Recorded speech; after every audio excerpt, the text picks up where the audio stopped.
Masih bersama kami di Kompas TV, Rumah Pemilu 2024. Hasil survei Litbang Kompas terbaru menunjukkan Partai Demokrasi Indonesia Perjuangan menjadi partai yang paling banyak dipilih oleh warga Nahdlatul Ulama atau NU.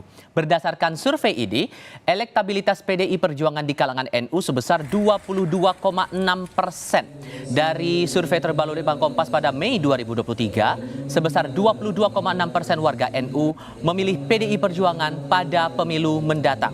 Survei dilakukan terhadap 61,7% responden yang mengaku sebagai warga Nahdliyin. Dari sisi jumlah yang besar ini sedikit banyak juga menjadi gambaran bagaimana arah pemilih pada pemilihan umum nanti. Setidaknya dari 5 survei terakhir yang digelar Litbang Kompas, ada pola yang sama antara pilihan responden secara umum dengan kelompok responden dari latar belakang Nahdlatul Ulama. Warga Nahdlatul Ulama akan menjadi elemen penting dalam pemilihan umum 2024 nanti. Selain karena jumlahnya besar, distribusi pilihan dari warga Nahdliyin yang menyebar, yang merata begitu, menjadi potensi bagi siapapun kandidatnya untuk berebut dukungan dari pemilih kalangan Islam tradisional ini. Kita coba simak data-data yang termuat dalam survei Litbang Kompas terakhir atau yang terbaru dilakukan kepada responden dari kalangan Nahdlatul Ulama. Untuk data pertama, bicara soal elektabilitas partai politik yang menjadi pilihan warga Nahdlatul Ulama pada Mei 2023 menunjukkan PDI Perjuangan menjadi partai politik paling banyak dipilih dengan persentase 22,6%. Ini Anda lihat ada garis merah di sini. Ini adalah gambaran survei untuk PDI Perjuangan. Urutan keduanya adalah Partai Gerakan Indonesia Raya atau Partai Gerindra, besarannya 19,6%.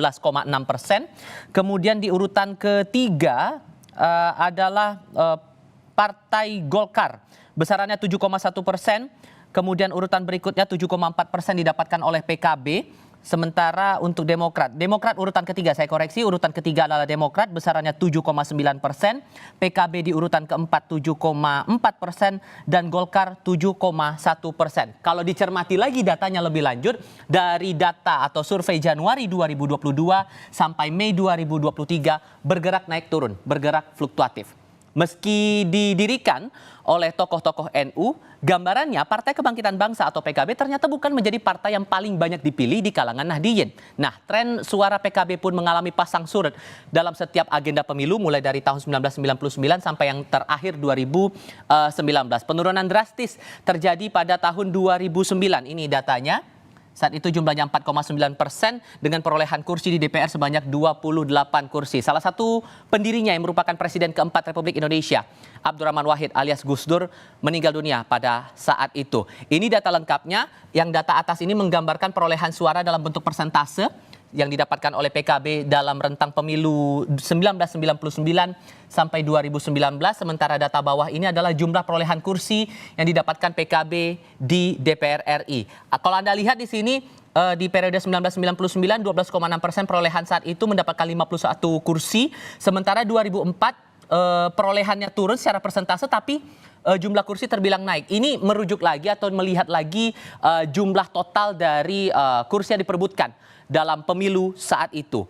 Gambaran 2009 tadi sudah saya jelaskan, sempat turun anjlok signifikan 4,9%, tidak masuk level 2 digit. Naik lagi di tahun 2014 saat itu pemilihan dengan besaran 9%, memperoleh 47 kursi. Saat itu langsung dipimpin partai oleh Muhaimin Iskandar dan semakin bertambah, naik 0,6%, 9,6% pada pemilu 2019 perolehannya 58%. Ini menggambarkan bahwa sekalipun generalisasinya NU ini terikat begitu secara emosional dengan PKB, tapi tidak berarti bahwa pilihan politik dari kalangan Nahdliyin akan merujuk sepenuhnya ke Partai Kebangkitan Bangsa. Nah, kini kita beranjak pada kandidat calon presiden pilihan responden NU. Tidak berbeda sebetulnya dengan pilihan warga pada umumnya. 3 nama yang muncul sebagai kandidat calon presiden adalah Ganjar Pranowo, Prabowo Subianto, dan Anies Baswedan. Ada sedikit perubahan persentase dari hasil survei yang dilakukan sejak Juni tahun 2022 silam. Ini gambaran data di bulan Juni 2022. Saat itu urutan pertamanya adalah Ganjar Pranowo 24%, kemudian urutan kedua Prabowo Subianto 22,3%, selisihnya hampir 2% begitu. Di urutan ketiga adalah Anies Baswedan 11,5%. Data berikutnya. untuk bulan Mei 2023. Bagaimana pergerakannya secara umum kalau mau melihat data dari bulan ke bulan, periode dari beberapa periode begitu, naik turun juga secara signifikan. Ada tokoh yang nilainya stagnan, ada yang naik, bahkan naik signifikan untuk Mei 2023 dialami oleh Prabowo Subianto. Awalnya hanya belasan persen dalam beberapa periode sebelumnya begitu, dan ini naik bahkan dari periode Januari, survei Januari 2023 kala itu, dan kini menjadi 25,8% ketimbang Januari 2023 maksud saya. Kemudian di urutan kedua, Ganjar Pranowo 24,7%. Beberapa kali merajai survei Litbang Kompas, tapi ternyata untuk periode Mei 2023 turun 24,7%. Anies Baswedan 12,3%. Sekalipun tetap berada di urutan ketiga, terbilang angka atau persentase yang didapatkan oleh Anies ini stabil di rentang 11 sampai dengan 15% suara responden. Kita ke sorotan berikutnya. Masih terkait Nahdlatul Ulama atau NU, warga Nahdlatul Ulama di Mojokerto